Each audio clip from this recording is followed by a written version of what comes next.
Największa i jednocześnie najstarsza bitwa epoki brązu, odkryta przez archeologów, stoczona została w środkowej Europie około 1250 roku przed naszą erą.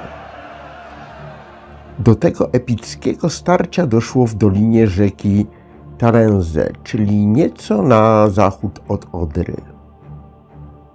W latach 90. ubiegłego wieku przypadkowy amator archeolog odnalazł szczątki ludzkie i artefakty broni. Na teren znaleziska weszli archeolodzy. Odkryli tu wielkie pole bitwy. To była wielka bitwa o brud i przeprawę na rzece. Szacuje się, że w bitwie starło się łącznie około 4000 wojowników. Na podstawie dotychczasowych wyników analiz DNA i zawartości izotopów węgla i azotu w zębach ofiar znalezionych na pobojowisku ustalono, że najeźdźcy nadeszli z południa Europy. Prawdopodobnie ugrupowanie iliryjsko-celtyckie. Natomiast wojowników broniących przejścia przez rzekę powiązać można ze współczesnymi mieszkańcami Skandynawii i Polski. Na tym terenie mieszało się osadnictwo prasłowian i pragermanów. Bitwę nad rzeką Talenzę rekonstruuje się mozolnie i tylko i wyłącznie na podstawie prac archeologicznych i badań takich jak paleontologia, geofizyka czy genetyka. Mozolnie ustala się coraz więcej szczegółów walki, unaoczniających, że w starciu brały udziały oddziały łuczników, piechoty i konnicy.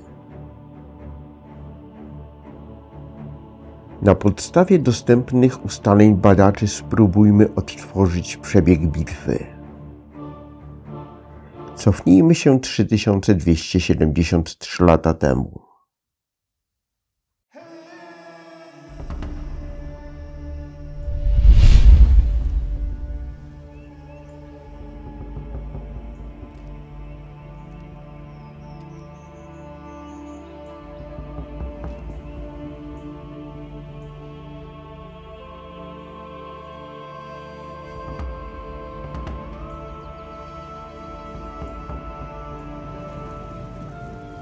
Z południa Europy rusza wyprawa zbrojna. Celtowie i Ilirowie docierają do rzeki Talenze, na pograniczu ziem Germanów i Słowian.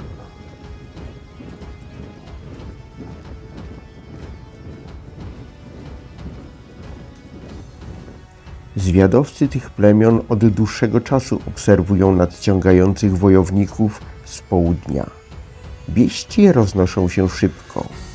Uciekinierzy mówią o kilkutysięcznej armii idącej od południa. Zgrupowanie Słowian i Germanów musi powstrzymać najeźdźców i obronić swoje ziemie. Brody na rzekach to najlepsze miejsce obrony. Kilka tysięcy wojowników plemion Germanów i Słowian blokuje brody na rzece.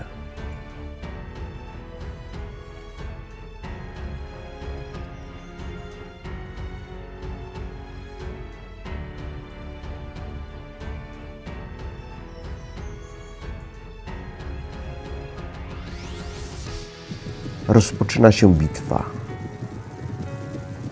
W pierwszym etapie bitwy Celtowie i Ilirowie próbują sforsować rzekę Talenzę, chcąc się przebić na wschodni brzeg. Rozgorzała zażarta walka wręcz na niewielkim odcinku, w którym łucznicy z obu stron słali masy strzałów w tłumy wojowników kłębiących się na brodzie.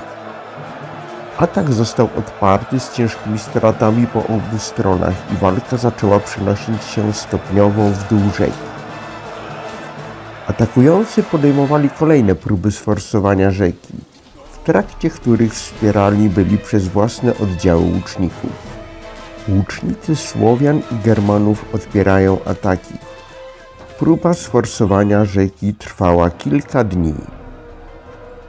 Wielu wojowników, prawdopodobnie Celtów i Ilirów, próbowało się wycofać na lepsze pozycje i padło od strzałów strzelonych od tyłu. Mogła to być ucieczka.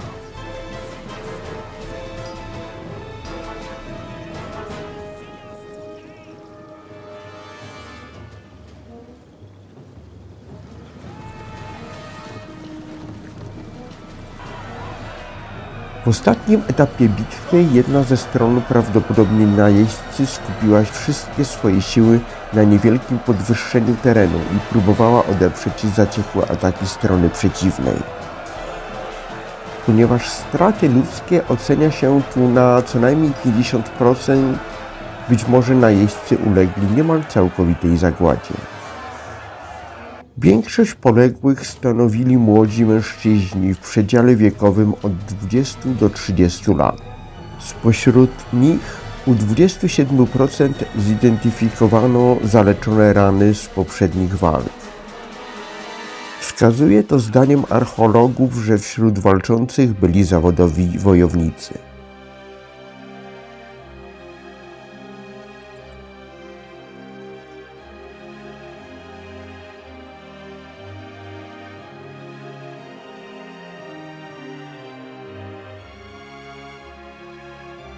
Prace archeologiczne na terenie pola bitwy trwają. Może za kilka lat otrzymamy dokładniejszy obraz tej bitwy. Rzeka Talenze ma jeszcze wiele do odkrycia.